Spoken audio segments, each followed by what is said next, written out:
So Formula 1 2011 for us was about not doing just a simple update, not just updating the teams and the drivers and putting the new tracks in, but doing far more than that. We've got the foundations of 2010.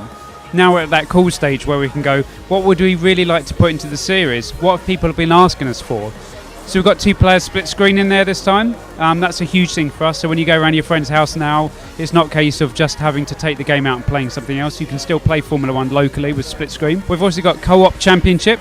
Formula 1's all about teammates. So now you and a friend online can drive for Ferrari, drive for McLaren, drive for Sauber, and basically try and improve the fortunes of that team throughout a season. The updates, the upgrades, fighting to be the number one of the team, trying to win the constructors title, and then one of you can only win the drivers title. But then to make that a reality, make it enjoyable, we had to improve the number of cars online as well. Last year we only had 12 cars online. Now we have full 24 cars online, 16 of which can be human players, 8 of which AI.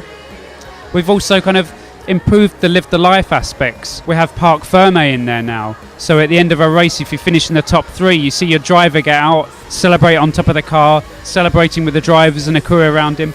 The things that you would basically see on TV being replicated in our game now.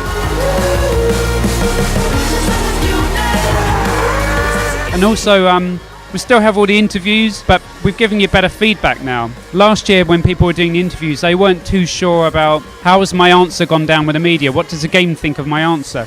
Now we have these kind of newspaper headlines and articles written about you.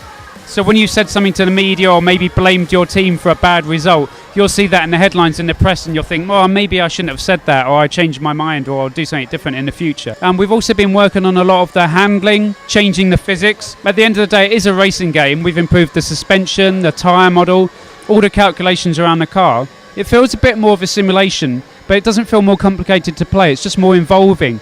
You can feel what's happening with the tyres when you're racing around the track. And we've also built it around longer races. It's far more enjoyable to drive the car.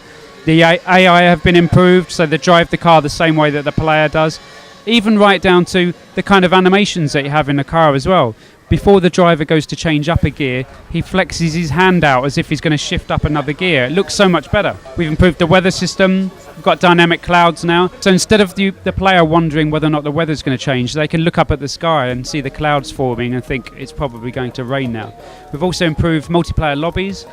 We found that a lot of players that were very novice didn't like being in lobbies with players that had all the experience, because they thought, I'm going to get destroyed, I'll never win this race.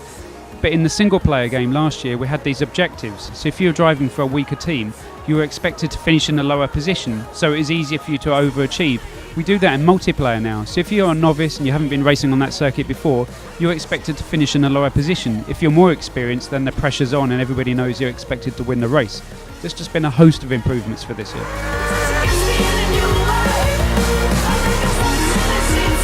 A lot of people have been asking us about qualifying times, for example.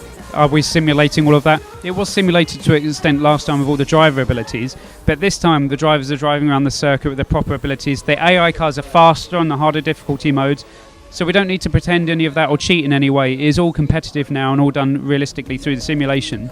But also, the information that you get during races is critical. We've been playing a lot of multiplayer races recently, and that's where you really get the feedback from players in the office. If something's not working very well, somebody wants to change it straight away because they feel like they've been cheated.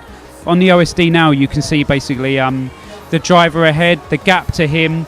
You get information from the race engineer, what kind of pace you should be doing, what kind of lap times you need to be doing. That kind of information that wasn't really available in 2010 is all there in 11. It's all about the strategy, even right down to having information on if you were to go into the pits now to do a tyre stop, what position will you come out in? So you can adjust your strategy based on all of that.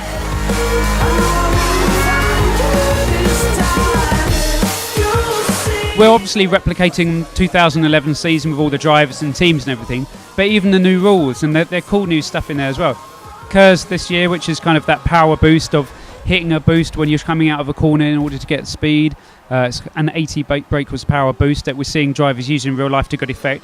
Also DRS, which is the rear wing, which you can use whenever you want in practice and qualifying. You almost find that you're too tempted to use it too early coming out of corners to give that oversteer moment. In the race, you can only use it really to attack a driver when you're trying to overtake him in certain zones. We've replicated all of that, right down to the Pirelli tyres as well, which are completely different to Bridgestone. Pirelli were given this mandate to come in and spice racing up. That's happened. We're all loving watching Formula 1 at the moment. That's in the 2011 game. And what it's really done is to change the races, both in single player and multiplayer. It's far more about those tactics and strategy. You might be racing on a different set of tyres to the driver in front of you, and your race engineer is aware of this. He knows what kind of pace you should be doing in order to jump the guy ahead. And it's good because you don't really know what's going to happen in a race until the final few laps, to the closing stages. Whereas last year, if you got into the first corner first, you thought you'd probably be able to hold it till the end. Now it's really about gambling and tactics and strategy.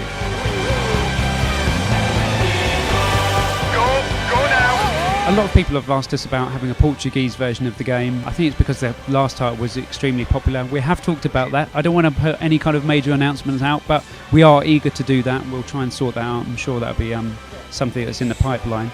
Interlagos track as well, one of our favourites in the circuit. It's a great track to race around. It's good when it's raining as well. It is going to be a big title for us, and I think it's important for us to kind of serve all the different territories.